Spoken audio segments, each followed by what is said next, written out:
Decadent and over the top? Who? Me? Yes. All right, we're gonna make my mother's twice baked potatoes, or as she and Granny called them, double stuffed. That's about perfect. Bacon, cheddar, sour cream, all of the above. All right, let's cook, y'all. We got a family to feed. All right, so here we go. Joey, can you grab Mo for me? Mo is my little robot vacuum, and he just makes a lot of noise. So I was going to see if Joey will turn him off. All right, so get out of your head that this is good for you, because it's good for your soul. How about that? We'll go with that. All right, so I cooked a package of bacon right here. This will come back to visit us in a little bit, but you just cook it until it's nice and crispy. Set it aside. I like to cut it in little pieces before I cook it. I think it's easier to deal with. And you don't have that greasy all over your hand. Well, I'm about to get greasy all over my hands anyway in a minute. I don't know why I'm worried about that. But I don't like crumbling crisp bacon with my hands. Not my thing. So, drain off all the bacon grease. I'm in Appalachia. I always have bacon grease. And people have this misunderstanding about Appalachian food. They think that everything is coated with it. It's not. We use it very sparingly, and it's a flavoring, right? This is how my mother and my grandmother did baked potatoes. Oven's ready. Did baked potatoes that were over the top. This is how my mom always did twice baked potatoes. So this is an Appalachian style double stuffed potato. All right, so take your potato. These are just russets, right? A plain old... I grew up hearing them called Irish potatoes. It's just a russet potato. And you rub it with the bacon grease. And if for some reason this just, I know there are people out there, it's flips them out. That's fine. You can use olive oil. It won't taste as good. That's just all there is to it. What? I bought a giant 16-inch skillet last week. And I walked in and Bladen said, "Are you wanting to battle with that?" Joseph, get out of my bacon. And so now the kids call it my battle pan.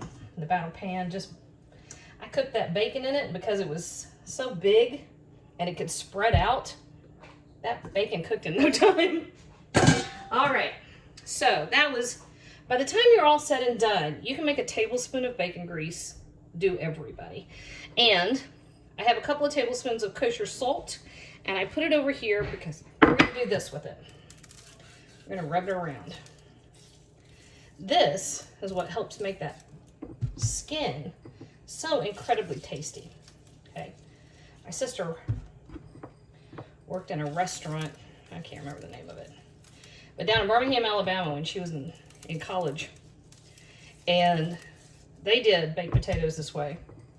And they went through so many baked potatoes that when they would come out of the oven, they would go on a tray on the sideboard. And when people would order them, they'd go out with every order. People would order them. And the servers would pick up a potato and pop it. My sister always had blisters right here on her hands from popping potatoes. What? Isn't it weird what makes you think of stuff? Okay. So that's all there is to this. I've got my oven preheated to 400 degrees. I'm going to throw these in here. They're going to get an hour and 10 minutes. We are going to do almost nothing until the hour and 10 minutes is up. All right, so our potatoes came out of the oven, and I let them sit here for about 10 minutes. I let them cool down a little bit until they're not quite as hot to try to make them easier to handle. They're just hot. It hurts your hands. That's my big advice. All right, so they look like this when they come out of the oven. They look like that guy. Here he goes.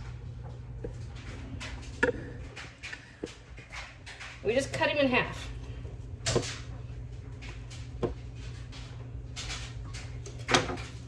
Just like that. Get a big towel. And you're gonna do just a little scoop action. You're gonna get most of that out of there. Okay, my dishwasher just fell open. Perfect. You wanna leave a little shell, just like that. Now, earlier, I cooked off that package of bacon. And now here's where we're just gonna get insane with it. Every once in a while, you should. Okay, so, a couple things. This I let sit over here on the stove top to get softened up while the oven was on. So that's half a stick of butter, 4 ounces of cream cheese, a cup of sour cream, and a cup of cheddar cheese.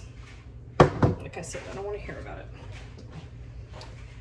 And we're adding all of our potato bits right in there. We're gonna add about a teaspoon of garlic powder.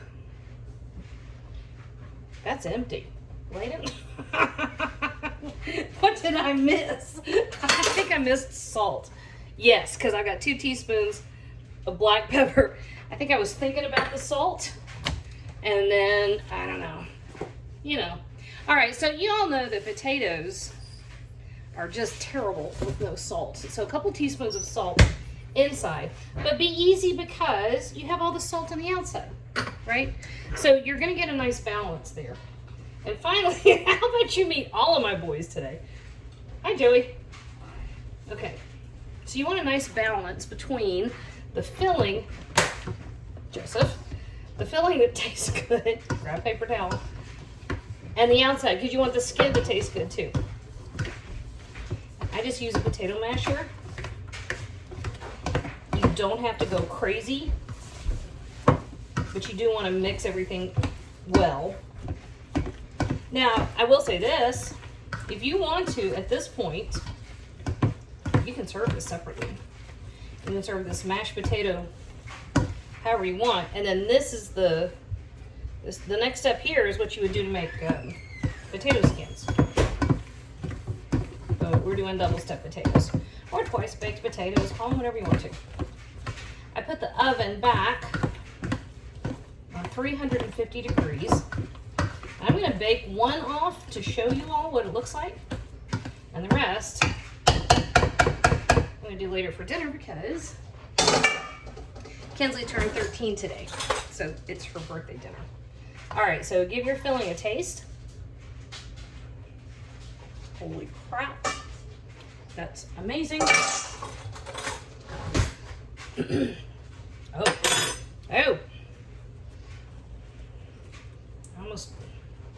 I almost forgot the bacon. I've done that so many times. The problem is at my house is by the time all the kids come through and each kid takes just a couple pinches of bacon. There's no bacon left. And then I've been through, I would hide the bacon.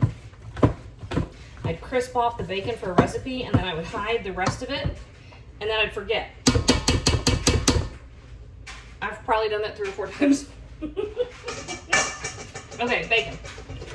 So, I'm not gonna make you watch me do all of this, but you just go back through and you're filling these guys up nice and fat. By the time you've added all that extra stuff in there, they're nice and fat. All right, so they look like that right there, and just over the top. All right, oven is back on 350 degrees. These are gonna go back in, each one of them, for a good 20 minutes, okay? Okay. All right, so here is our one little potato I cooked off by itself. Let's see. I never have what I want when I want it. Okay. Whew, that is hot. All right, there we go. Let's see if we get yellow. Now, if you want to, you can give that little bad boy some green onion, which is great. Or just a little parsley, also great. Where are you? There you are. Pretty good. All right. The proof of the pudding in this guy is how great those skins are. You really do end up eating the whole thing, and it's delicious. That bite, it's cheesy, buttery goodness. Y'all, that's worthy of a birthday right there.